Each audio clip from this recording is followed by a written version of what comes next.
What's going on, guys? Carmine here, alone this time. I know, it's been a minute since I've had you all to myself, so let's make the most of it and discuss some prequel news.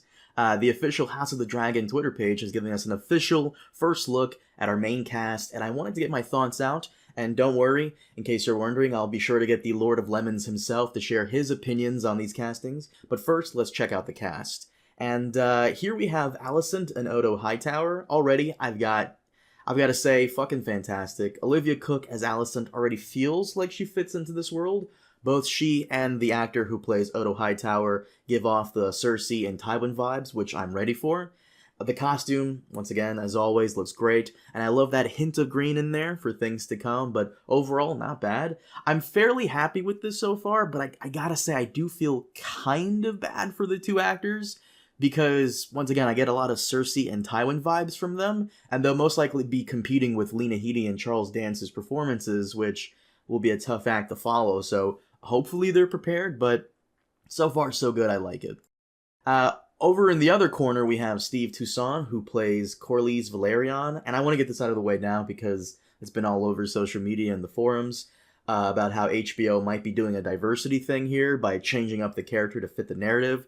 To that I say, I don't really think they are doing that, and even if they were, there's nothing wrong with changing the formula up a little to spice things up. That being said, I think he looks badass. I do love the hairstyle, the silver dreads look fucking cool, and you all know I'm a sucker for the little details, so I love that they made the pommel on his sword a little clamshell. That's pretty cool. That's what I see, at least.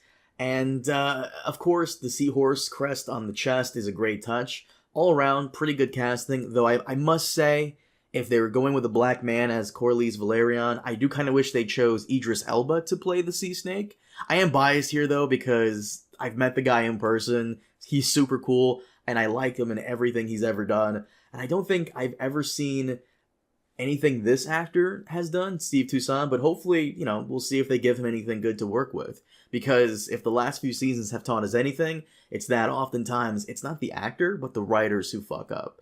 But the Sea Snake looks excellent, way better than Rhaenyra and Daemon Targaryen, which, oof. And if you're wondering why the usual music isn't playing, it's because Preston usually brings the soundtrack.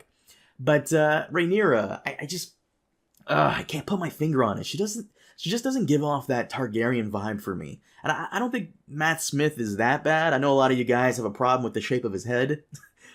but I don't know, the wig it's whatever. I can live with Matt Smith as Daemon Targaryen, but Emma D'Arcy as Rhaenyra, she's just, I don't know. There's just something off about her in this picture, specifically, and even in other photos, it's hard for me to picture her as a Targaryen. I don't know. Emilia Clarke did it perfectly. Her portrayal of Daenerys was great, and I've seen other people, usually through fan cosplay, play Targaryens just fine, and they look good as well, but something just strikes me off about her as Rhaenyra. But, as always, the costume is great. The wigs are, they're clearly wigs. But we'll see where we can go from here. Funny enough, I'm more keen on checking out the other characters, more so than I am, like, the Central Five, but 3 out of 5 is not bad. It's really not.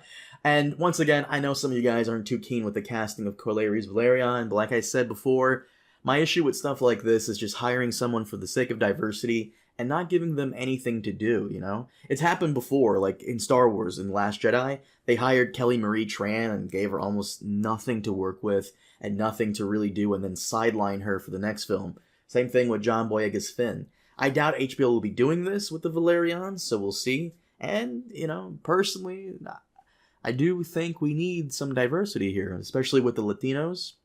In fact, HBO, you guys should hire some Brazilians as Targaryens. That would be great. Give us some white hair and some pão de queijo to eat in the background, and we're all set. In fact, if we're going to go into battle, don't give us a sword or whatever. Just give us a ball, and we'll kick the shit out of anybody who steps foot there. But guys, that is it for today. As always, thank you so much for watching. I know it's a short video, but I don't want to keep your attention for too long. Let me know what your thoughts are on these casting choices below, and as always, be sure to hit that like button and subscribe if you already haven't, and I'll see you next time. Have a